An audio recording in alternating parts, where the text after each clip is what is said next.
बच्चों, तो अपन ने इससे पहले वाली जो क्लास थी उसमें क्या पढ़ा था, जेड इफेक्टिव के बारे में कंप्लीट कर लिया था। जेड इफेक्टिव मतलब जो न्यूक्लियस है उससे बाहर वाली जो भी कक्षा है उस तक इलेक्ट्रॉन और प्रोटॉन के बीच का जो भी अट्रैक्शन होगा उसको अपन ने बोला था। ठीक है, अब अपन इससे आगे देखते हैं रेडियस के बारे में। आज अपन त्रिज्या के बारे में पढ़ेंगे। ठीक है,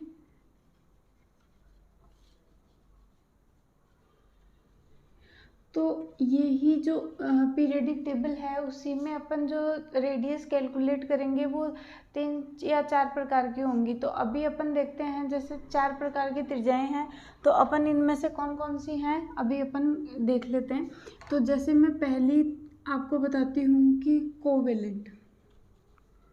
ठीक है, जैसे कोई भी बॉन्ड बनता है और उससे जो रेडियस होगी उन दो के बीच में, उसी को अपन बोलेंगे कोवेलेंट रेडियस। ठीक है, अब ये कोवेलेंट रेडियस कैसी होती है, इसको कैसे कैलकुलेट किया जाता है अपन ये देखते हैं।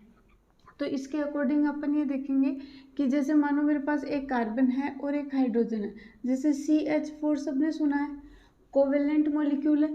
एक चीज़ अपने देख लेना पहले कि जो रेडियस है वो कौन से मॉलिक्यूलर लेवल पे,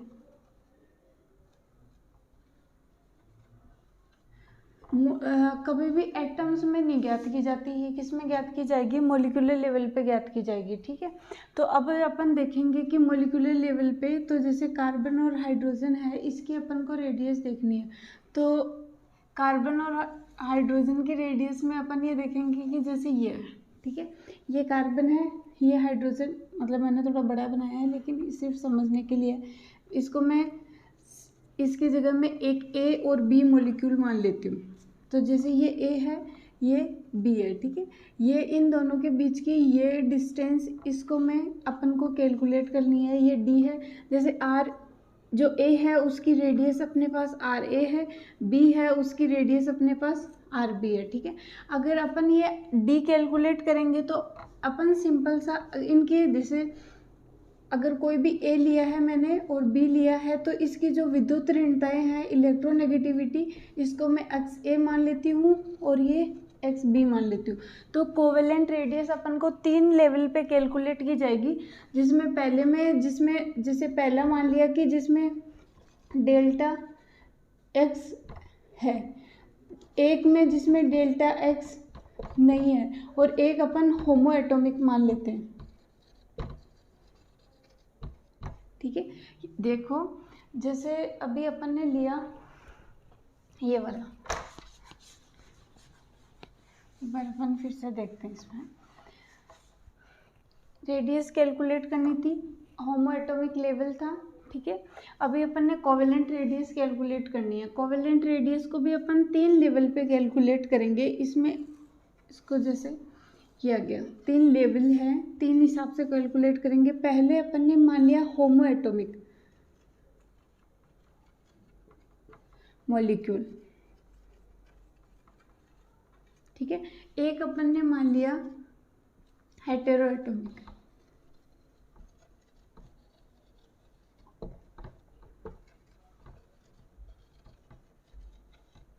होमो एटॉमिक में अपन ये देखेंगे कि जो होमो एटॉमिक होता है, जैसे मैंने H2 ले लिया। ठीक है, मतलब होमो मतलब सेम, एटॉमिक मतलब 2 एटम जो सेम हो, जैसे H और H।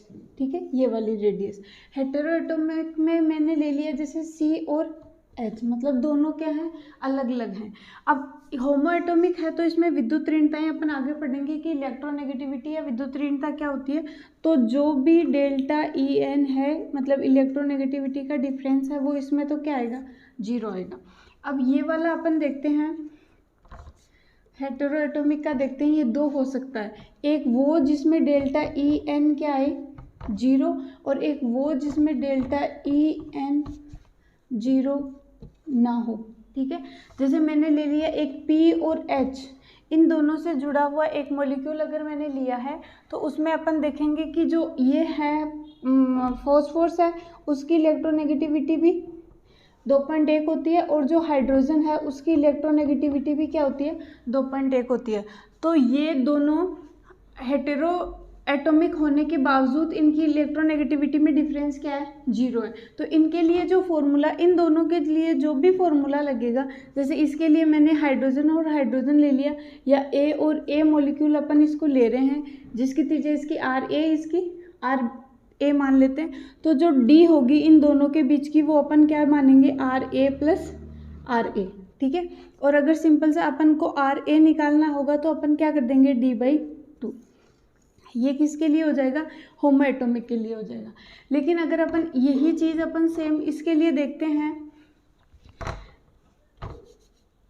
हेटेरोएटॉमिक है लेकिन इसकी विद्युत ऋणताओं का अंतर क्या है, 0। तो इसके लिए भी अपन देखेंगे, जैसे d बराबर क्या होगा, R A plus R B, क्योंकि ये अपन को पता है, इसको अब मैंने b मान लिया, इसको a मान लिया, तो ये बड़ा है ये छोटा है, तो त्रिज्याओं में अंतर होगा लेकिन डायरेक्ट इनको आपस में जोड़ सकते हैं।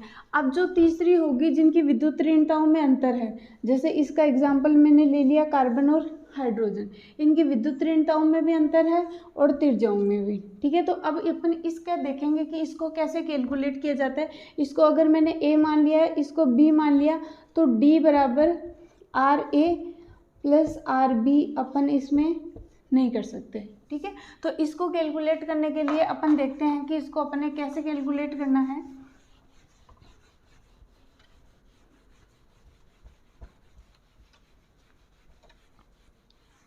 अभी जो मेथड आएगा, जैसे ये किसके लिए है, हेटेरोएटॉमिक,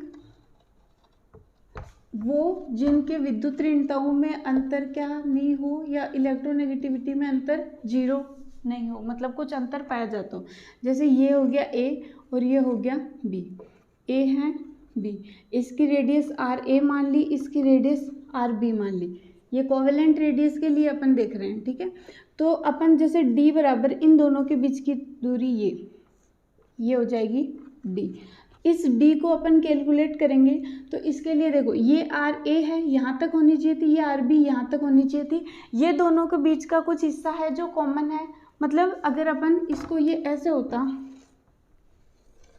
तो आसानी से अपन इसको जोड़ते, तो अपने पास ये D आ सकती थी, आर ए और आर बी, लेकिन ये वाला हिस्सा इसमें से माइनस करेंगे तब अपने पास क्या आएगी, D आएगी, ठीक है।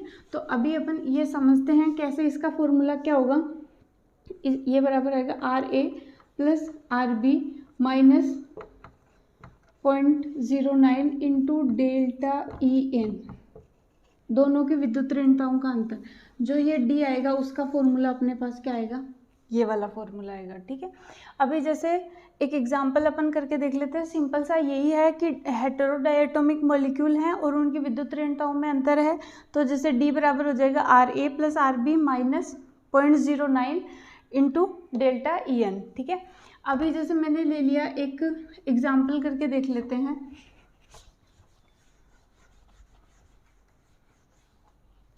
अपन देखेंगे, जैसे मैंने तुमको दे दिया F2, ठीक है, और ये दे दिया 4 एंगस्ट्रॉम है इनके दोनों के बीच की दूरी। एक मैंने दे दिया C2, इनके दोनों के बीच की दूरी है 5 एंगस्ट्रॉम। अपन को पता है F की विद्युत ऋणता होती है इलेक्ट्रोनेगेटिविटी ऑफ F, ये हो जाएगी 4, और ये जो इलेक्ट्रोनेगेटिविटी ऑफ कार्बन ये हो जाएगी 2.5। और ये ध्यान में रखना है, ये किस में आएगा अपने पास, एंगस्ट्रॉम में आएगा, ठीक है। तो अभी मैं पूछ रही हूँ कि अपने पास जो भी बनेगा, यहाँ मैंने मान लिया, इसको दोबारा बना लेते हैं, जैसे ये एक कार्बन है और ये फ्लोरीन है, और इन दोनों के बीच की दूरी है ये D। इसके लिए जो भी अपन को वैल्यूज चाहिए वो मैंने यहाँ लिख रखी है, तो मेरे को D कैलकुलेट करना है। तो D कैलकुलेट करने का फॉर्मूला अभी अपन ने लिखा था, स्टीवेंसन-शोकमर सूत्र बोलते हैं इसको, फॉर्मूला स्टीवेंसन-शोकमर फॉर्मूला। तो इसमें अपन क्या करेंगे, ये अभी लिखा था R A plus R B minus 0.09 into delta E N. Delta E N मतलब E N of F minus E N of C, ठीक है। तो अभी देखते हैं आर ए, ये 2 के बीच की दूरी दे रखी है। जैसे मैंने अभी आपको बताया था कि होमो एटॉमिक H2, ठीक है। तो अगर इसका RA निकाला था तो क्या किया था, D/2 किया था। तो इसमें F और F की डिस्टेंस अपन को कितनी दे रखी है, 4 एंगस्ट्रॉम। तो F की कितनी आ जाएगी, 2 एंगस्ट्रॉम, ठीक है। तो अभी यहाँ लिखेंगे 2 एंगस्ट्रॉम प्लस ऐसे ही इसकी आधी कर दो तो अपने पास आ जाएगा 2.5 एंगस्ट्रॉम माइनस 0.09। ये अपन देख लेते हैं, डेल्टा EXN क्या हो जाएगा, डेल्टा EN क्या हो जाएगा, 4 माइनस 2.5, ठीक है।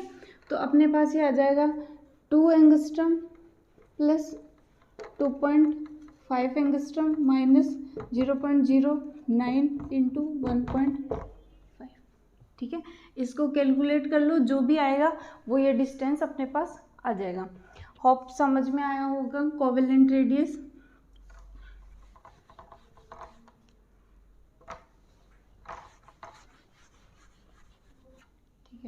तो कोवेलेंट रेडियस हो गई है। कोवेलेंट रेडियस के बाद में सेकंड अपन देखेंगे मेटेलिक।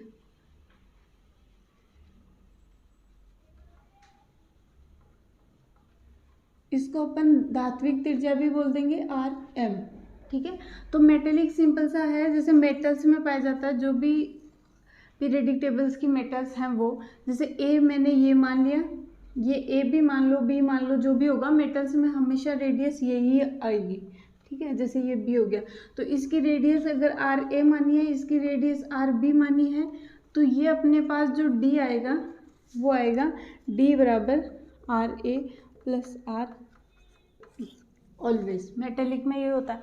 अब ना अपन ने देखा है कि मेटल्स में जो पैकिंग पाई जाती है, जैसे 12th क्लास में सॉलिड स्टेट में टॉपिक आएगा कि SCC होती है, FCC होती है, BCC होती है। तो इनमें पैकिंग अलग अलग टाइप की होती है, किसी में कोनों पे होती है, किसी में फेस सेंटर्ड पे होती है, किसी में बॉडी सेंटर्ड होती है, ठीक है।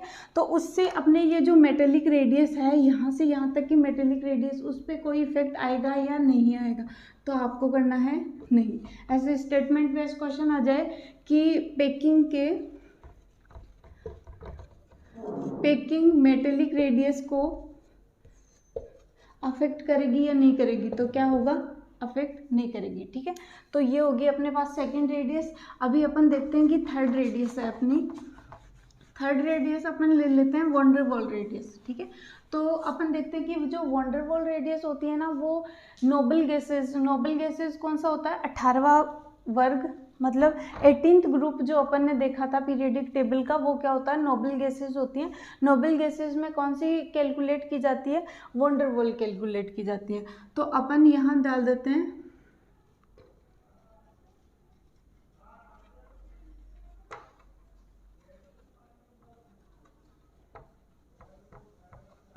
ठीक है। अभी देखो, जैसे एक तो ये अपन देख लेते हैं कि ये अपने नोबल गैसेस में होती है या ये दो अलग अलग मॉलिक्यूल्स में भी होती है। जैसे माना मैंने ये देखा कि, और इसमें ये देखना है नोबल गैसेस में कैलकुलेट की जाती है, लेकिन इसकी कौन सी स्टेट में, जैसे कोई भी है तो वो तीन स्टेज में अपन पाए जाते हैं। अपन देख लेते हैं, गैस स्टेज में होता है, लिक्विड स्टेट में होता है, सॉलिड स्टेट में होता है। तो जो इसको कैलकुलेट की जाता है वो नोबल गैसेस में किया जाता है, लेकिन नोबल गैसेस की कौन सी स्टेट, सॉलिड स्टेट। ये दोनों स्टेटमेंट बहुत ही ज़्यादा इंपॉर्टेंट है, देखना है। वंडर वॉल गैस कैलकुलेट की जाती है, इसको यहाँ W भी मान सकते हैं। तो ये नोबल गैसेज में कैलकुलेट की जाती है, और सॉलिड स्टेट पे, स्टेट कौन सी होनी चाहिए, सॉलिड, और गैस कौन सी होनी चाहिए, नोबल गैसेज, ठीक है। तो अपन इसमें देखेंगे कि जैसे एक मॉलिक्यूल ये है नोबल गैसेज का, सॉरी एटम, एक ये है, ठीक है। तो यहाँ से ये, इसकी रेडियस अलग है, इसकी रेडियस अलग है, लेकिन जो यहाँ से यहाँ तक की जो डिस्टेंस होती है उसको अपन क्या बोल देते हैं, वंडर वॉल, RV बोल देते हैं, ठीक है। या अपन इसको जैसे एटॉमिक लेवल पे भी देख लेते हैं, मॉलिक्यूलर लेवल पे। जैसे ये मेरे पास हाइड्रोजन है, ये H2 है, 2 हो गए, और इन दोनों के बीच में यहाँ ये जो होगी वो भी अपने पास क्या होगी, वंडर वॉल होगी, ठीक है। तो वंडर वॉल दो, एक तो नोबल गैसेज में और एक मोलिकुलर लेवल पे ऐसे जो 2 एटम्स होते हैं, वो 2 मॉलिक्यूल्स होते हैं, वो ऐसे पास पास होंगे तो अपने पास वंडरवॉल हो जाएगी। अब मैंने 3 जो रेडियस हैं आपको बता दी हैं। एक तो कौन सी बताई है, मेटेलिक वाली बताई है, एक कोवेलेंट वाली बताई है, और एक मेटेलिक, वंडरवॉल और कोवेलेंट वाली। ठीक है, तो पहले अपन देखते हैं सबसे जो छोटी होती है, इसमें रेडियस का इंक्रीजिंग और डिक्रीजिंग ऑर्डर पूछ सकते हैं। तो सबसे छोटी होती है वो कौन सी होती है, कोवेलेंट होती है। उससे जो बड़ी होती है वो कौन सी होती है, मेटेलिक होती है। और उससे बड़ी जो होती है वो क्या होती है, वंडरवॉल होती है। ठीक है, ये ध्यान में रखना है।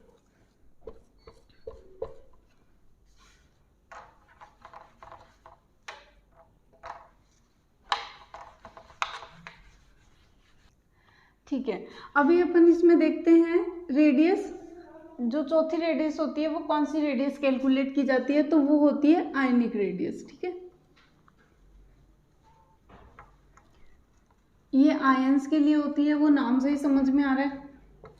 अब जैसे मैं बोलती हूँ कि मेरे पास एक चीज़ आपको सबको पता होगी, जैसे कोई भी एलिमेंट है अपने पास, और उस एलिमेंट में क्या होता है, नंबर ऑफ प्रोटॉन और नंबर ऑफ इलेक्ट्रॉन हमेशा क्या रहते हैं, सेम। अगर किसी का मास ज़्यादा है या घट बढ़ रहा है तो अपन उसमें क्या बोलते हैं कि उसमें नंबर ऑफ न्यूट्रॉन बढ़ रहे हैं, लेकिन नंबर ऑफ प्रोटॉन और नंबर ऑफ इलेक्ट्रॉन हमेशा उसमें क्या रहेंगे, सेम, जब तक वो आयनिक फॉर्म में नहीं है, जब वो एलिमेंट है न्यूट्रल फॉर्म में होता है। ठीक है, अभी जैसे मैं बोल देती हूँ कार्बन है मेरे पास। ठीक है, तो कार्बन में नंबर ऑफ प्रोटॉन कितने नंबर पे आता है, कार्बन 6 नंबर पे आता है, तो उसमें नंबर ऑफ प्रोटॉन भी कितने होंगे, 6। अगर इसमें नंबर ऑफ प्रोटॉन 6 है तो इसमें नंबर ऑफ इलेक्ट्रॉन भी कितने होंगे, 6। ठीक है, अभी अगर मैं इसमें, और अगर इसमें ये आयनिक फॉर्म में आएगा तो इसमें नंबर ऑफ प्रोटॉन कभी चेंज नहीं होंगे। नंबर ऑफ प्रोटॉन ये पीरियडिक टेबल में जहाँ जिस पे आ गया उसमें नंबर ऑफ प्रोटॉन जहाँ जिस स्थान पे है उसका नंबर ऑफ प्रोटॉन उसी टाइम पे फिक्स हो जाता है, तो इसमें चेंज होता रहता है। अगर अपन आयनिक फॉर्म में ले जाते हैं तो नंबर ऑफ इलेक्ट्रॉन चेंज होता है, नंबर ऑफ प्रोटॉन हमेशा वही रहता है। और तो अभी अपन इसमें देखेंगे कि अगर मैंने एक इलेक्ट्रॉन इसमें क्या कर दिया, ऐड कर दिया। ठीक है, तो नंबर ऑफ इलेक्ट्रॉन ऐड किया है, मतलब माइनस चार्ज वाला, ये प्लस होते हैं, ये माइनस, तो एक दूसरे को न्यूट्रल कर रहे थे। अभी इसमें एक इलेक्ट्रॉन ऐड हुआ है तो इसमें C माइनस आ जाएगा। ठीक है, C माइनस आ जाएगा। प्रोटॉन, नंबर ऑफ प्रोटॉन कितने रहेंगे, 6, और नंबर ऑफ इलेक्ट्रॉन इसमें कितने हो जाएंगे, 7। अभी अपन इसमें देखेंगे कि माना मैंने एक इलेक्ट्रॉन इसमें से क्या कर दिया, माइनस कर दिया। माइनस करना है तो नंबर ऑफ प्रोटॉन ये आ गया, इस पर प्लस चार्ज आ जाएगा। एक इलेक्ट्रॉन कम हो गया तो प्रोटॉन ज़्यादा हुआ तो प्रोटॉन अपना चार्ज इस पर दिखा देगा। इसमें एक इलेक्ट्रॉन ज़्यादा हुआ है तो एक इलेक्ट्रॉन अपना चार्ज दिखा देगा। ठीक है, तो अभी इसमें देखते हैं नंबर ऑफ प्रोटॉन इसमें कितने हो गए, 6, और नंबर ऑफ इलेक्ट्रॉन इसमें कितने हो गए, 5। समझ में आ रहा है। अभी अपन इसमें देखते हैं, जैसे ये देखो, ये अपने पास कार्बन है तो ये इसका न्यूक्लियस है और ये इसकी सेल्स हैं जिसमें इलेक्ट्रॉन रहते हैं, ये सबको पता है। अब इसमें क्या होगा कि जैसे ये अंदर वाले जो न्यूक्लियस में जो भी प्रोटॉन प्रेजेंट है वो इन इलेक्ट्रॉनों पे क्या लगाएंगे, अट्रैक्शन लगाएंगे। और जैसे इसमें 6 प्रोटॉन और 6 इलेक्ट्रॉन है तो ये इनका अट्रैक्शन 6 प्रोटॉन का 6 इलेक्ट्रॉन पे लगाना क्या रहता है, बैलेंस रहता है, तो इसकी साइज ये रहती है। ठीक है, अभी मैं बोलती हूँ कि इसमें नंबर ऑफ इलेक्ट्रॉन क्या हो गया है, एक नंबर ऑफ इलेक्ट्रॉन बढ़ गया है और एक नंबर ऑफ प्रोटॉन क्या हो गया, नंबर ऑफ प्रोटॉन सेम है लेकिन नंबर ऑफ इलेक्ट्रॉन बढ़ गया है। तो ये जैसे ये है अपने पास न्यूक्लियस, ये सेल्स हैं। ठीक है, जिसमें इलेक्ट्रॉन पाए जाते हैं। तो यहाँ तो कितने हैं, 6 ही हैं, लेकिन यहाँ कितने हो गए, 7। तो एक तो 6 को अट्रैक्ट करके रख रहे थे और एक 6 7 को अट्रैक्ट करके रख रहे हैं, तो इनका जो अट्रैक्शन है वो थोड़ा सा क्या हो जाता है, कम। और जैसे अट्रैक्शन थोड़ा सा कम हो जाता है तो त्रिज्या थोड़ी सी या रेडियस थोड़ी सी क्या हो जाती है, साइज में बढ़ जाती है। और इसी में सेम होता है, जैसे ये है न्यूक्लियस है, इसमें नंबर ऑफ प्रोटॉन अपन को पता है कितने हैं,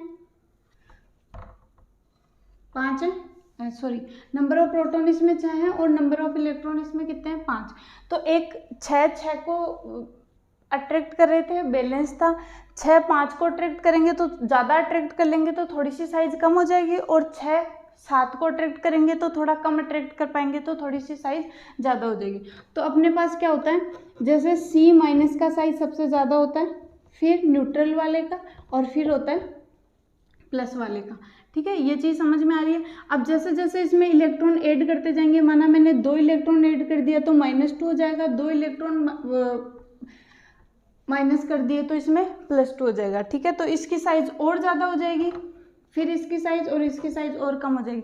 तो जैसे जैसे माइनस चार्ज बढ़ता जाएगा वैसे वैसे साइज बढ़ती जाएगी रेडियस, और जैसे जैसे प्लस आता जाएगा वैसे वैसे रेडियस इसकी क्या होती जाएगी, घटती जाएगी। ठीक है, अब इसी के आयनिक रेडियस के बेसिस पे अपन एक सीरीज आती है आइसो इलेक्ट्रॉनिक सीरीज, या जिसको अपन सम इलेक्ट्रॉनिक श्रेणी भी कहते हैं।